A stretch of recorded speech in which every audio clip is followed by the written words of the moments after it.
This segment is all about exit planning for your business.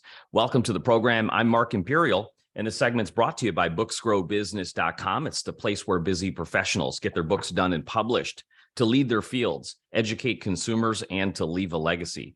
Joining me on this segment is exit planning advisor Luke Ervin. Luke, welcome to the show. Thanks for having me, Mark. Great to be here. Tell us a little bit about your work and specifically, who are the types of clients that you specialize in helping?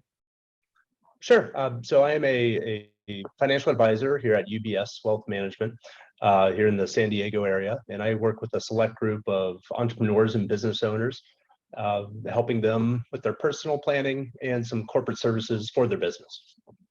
So for these business owners, we know that they're really great at growth all the time, but when it comes time to like exiting, how much thought do they put into it? And do they even know that exit planning is a thing? That's a great question, and we see that all the time. Having a lot of times, business owners, entrepreneurs spend so much time on their business, they tend to neglect their personal side of things.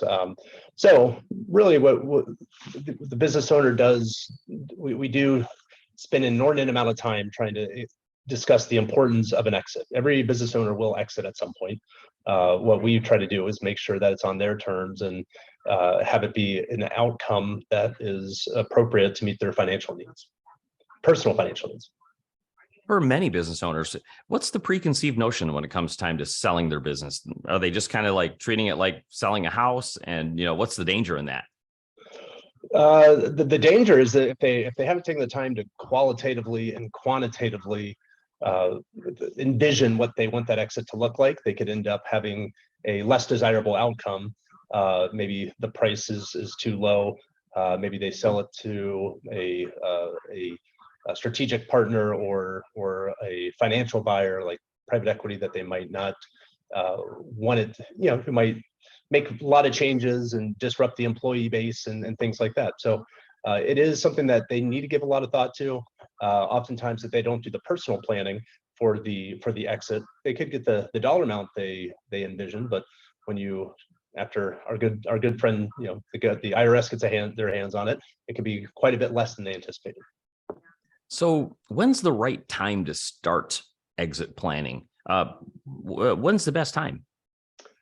Great question. It's as soon as possible is probably the best answer. I think to be able to give it enough thought and to make sure that that all your bases are covered, I'd say a minimum of 2 years. 2 to 5 years is probably accurate, but it's never too early to start. That doesn't mean that you're hiring any sort of professionals, to run a process to sell the business or anything like that. But just to start working with a financial professional. We don't offer tax or legal advice, but seeking those professionals as well, attorneys and CPAs, building out the team is very important, and doing that the sooner the better, and making sure all those parties are aligned with you and your interest in mine is paramount. Absolutely. Luke, what inspired you to get into this field and help business owners specifically to plan their exits from their businesses? How did you get started? It's funny. Yes, there's two main reasons.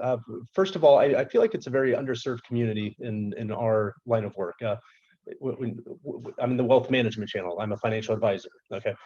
Most financial advisors are working with people that have these portfolios that they can come in day one and manage. That's essentially one of the core competencies of what we do.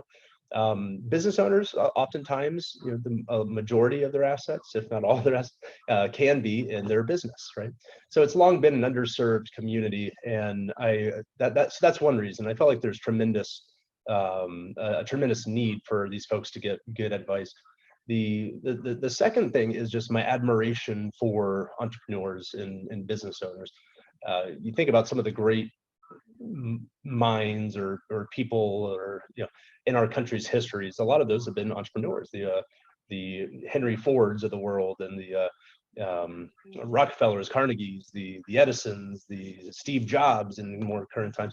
These people certainly hired a lot of people, no question about it. They gave a lot of folks jobs, but they created industries, products, services that we now know and love and rely upon. So I've also often seen them as the backbone of our economy, which is one of the things that, in my opinion, makes this country so great. They're also the risk takers. Let's face it. They day in, day out, they're putting everything on the line, betting on themselves. Sometimes, oftentimes it works out, sometimes it doesn't. But if we didn't have those kind of people in this world, I think this country, or in this country at least, things would look quite different. So, and I've always had an entrepreneurial background or passion. And although I worked for a very large company, I do feel like I'm given the freedom and the resources needed to serve these kind of people. So I do run my practice like an entrepreneur, right? Even though I'm an employee of a large company. And so I've always had that passion working for people. I've always respected these people, and I feel that it's a very underserved community in our line of work. Terrific. Before I ask you my last question, in regards to exit planning, is there anything that I didn't think to ask you that you feel is like important to share for business owners considering exiting soon? The main things are starting early. So you hit that, you asked that question beautifully. Building the team, that's important. The first question you asked, people oftentimes do neglect their personal side of things. And so I kind of, if anything, reiterate that, trying to, we're so busy minding the store, all of us as busy professionals and things like that, but taking some time to do some personal inner work on the financial side by making sure your financial bases are covered. And the business is one asset on a balance sheet for a business owner. Okay, there's other assets, and there's the other side of the balance sheet that needs to be addressed.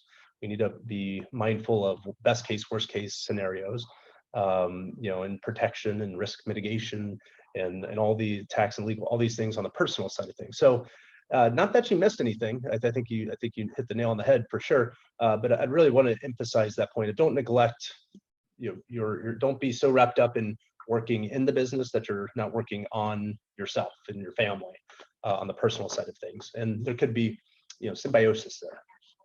For business owners listening who would love to speak with you and perhaps get your help on the things that you've mentioned here, how can they find you and connect with you? Sure, absolutely. So they could look me up on LinkedIn. My name is Luke Ervin, LukeErvin. They can go to our website, which is ubs.com/team/MFBG. Our team name is the Mission Family and Business Group. And yeah, that's probably the best way of going about finding my contact information, or just going to our website and learning more. This has been terrific. I really appreciate you taking the time to share with my audience today, and I wish you continued success for you and for all of your clients. Thank you, Mark. It was a pleasure being on. That was Luke Ervin, and this segment's been brought to you by booksgrowbusiness.com. It's the place where busy professionals get their books done and published to lead their fields, educate consumers, and to leave a legacy. That's all for now. I'm Mark Imperial, and thanks for joining me.